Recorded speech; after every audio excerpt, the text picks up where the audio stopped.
Nancy Moore. Our HOA president called the cops on my family over a blue door, and right there on my front lawn I watched an officer snap to attention and salute my wife. That's the kind of scene you don't forget: neighbors peeking through blinds, my stomach in knots, and me realizing I might not actually know who I married. And believe me, that was only the beginning of this nightmare. I'll back up. My name is Dylan Simmons. I'm 35, ordinary guy, office job, just trying to build a life with my wife Rebecca in Maplewood Estates, the kind of quiet suburb where the biggest drama should be, whose dog's been digging up whose lawn.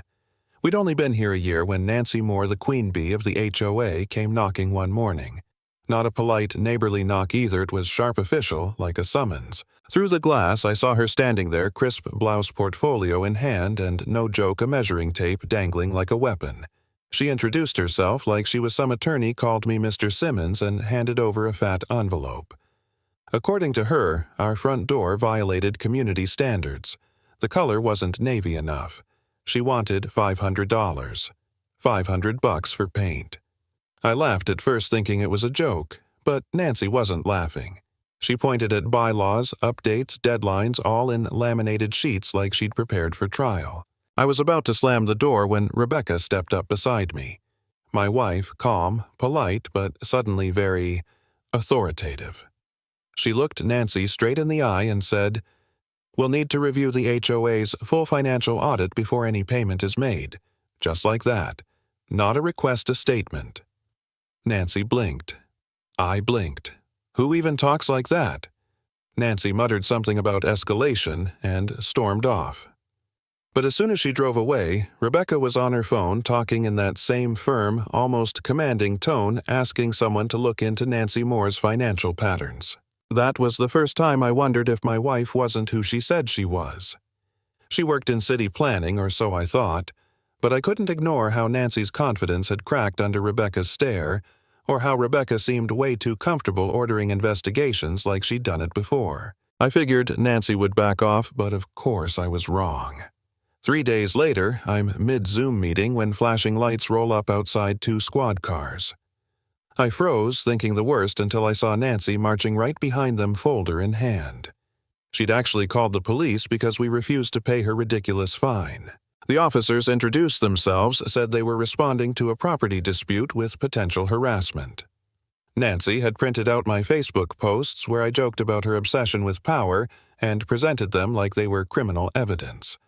She spoke with that smooth, professional tone that makes nonsense sound legitimate. One officer, Carter, listened politely, flipping through her papers. Then he asked to speak with Rebecca. My wife walked out like she'd been preparing for this moment her whole life. Calm, unshaken. She answered questions with perfect poise. Then Carter asked for her ID. Harmless, right? He glanced at the card. Paused, looked again, and suddenly stepped aside to radio something in. I heard him mutter numbers codes like badge numbers. When he came back, his entire demeanor had changed.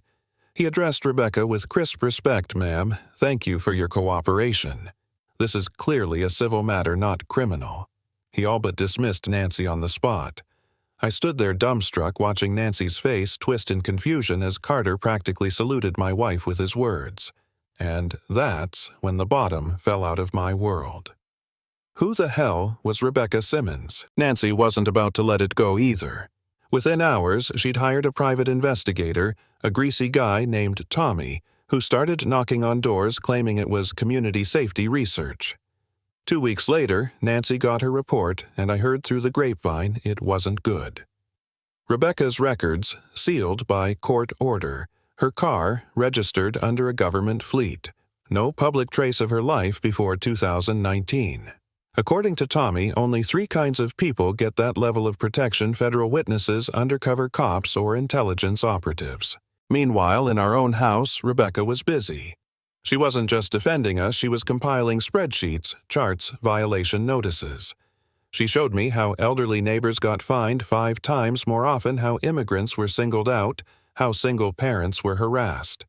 She traced payments from homeowners straight into Nancy's side business. More property solutions. Over $127,000 had quietly funneled into Nancy's pockets. Rebecca had built what looked like a full-on prosecution case. And me, I was drowning in doubt. Every time I looked at her, I wondered, was our marriage real or just cover? Was she here for me or for the case? I even thought about packing a bag, walking away. One night, I sat in the dark asking myself if I'd married a liar, if maybe Nancy was right about hidden elements in our community. But then I saw Mrs. Parker, our 80-year-old neighbor, trembling on her porch, whispering that Nancy had squeezed her for $3,000 over a fake trellis hazard. That broke me. Whatever secrets Rebecca carried, I couldn't abandon her or the people Nancy was destroying.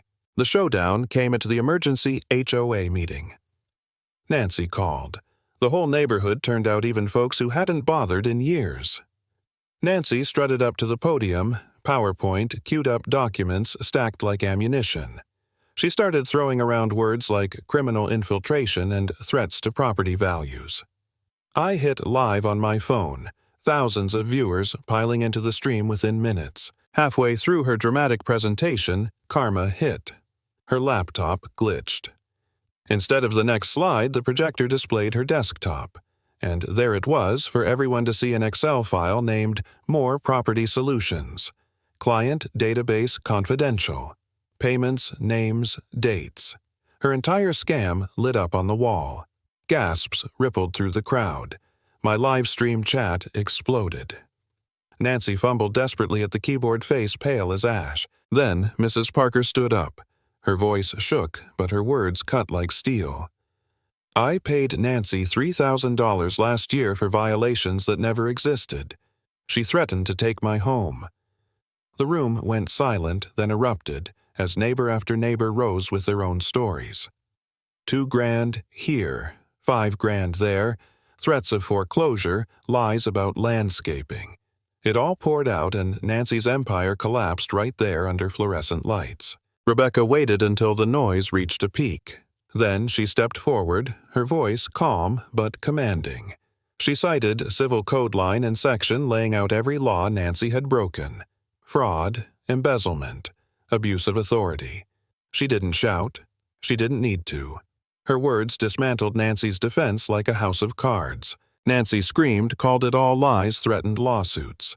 But nobody was buying it anymore. The neighbors had turned. The live stream was viral. And then the final nail: law enforcement arrived. County fraud investigators, local police, even federal agents. They moved in, executed warrants, and marched Nancy out in handcuffs. Still, she clung to her delusion, yelling, "I did this to protect property values." But her voice was drowned out by the buzz of phones. Cameras, neighbors shouting, "Thief, fraud." And then came the moment that burned into my memory forever. Lieutenant Morrison, the senior officer on scene, spotted Rebecca. He stopped, stiffened, and crossed the street. "Captain Rodriguez," he said loud enough for everyone to hear, "I didn't realize you were personally involved in this case." And then he saluted, a crisp, military-style salute to my wife. The crowd gasped. Mrs. Parker whispered, "She's a captain." My live stream viewers shot past 25,000. In that instant, Rebecca's mask fell away, and the truth stood clear. Nancy was shoved into the back of a cruiser, eyes wide, with something I'd never seen on her face before: fear. Her reign was over. And me, I just stood there, caught between pride and shock, staring at the woman I thought I knew, realizing she'd been fighting a war I never even saw. Sometimes the biggest battles in your neighborhood aren't about paint colors or lawn care. They're about power and whether you're willing to stand up when it's abused.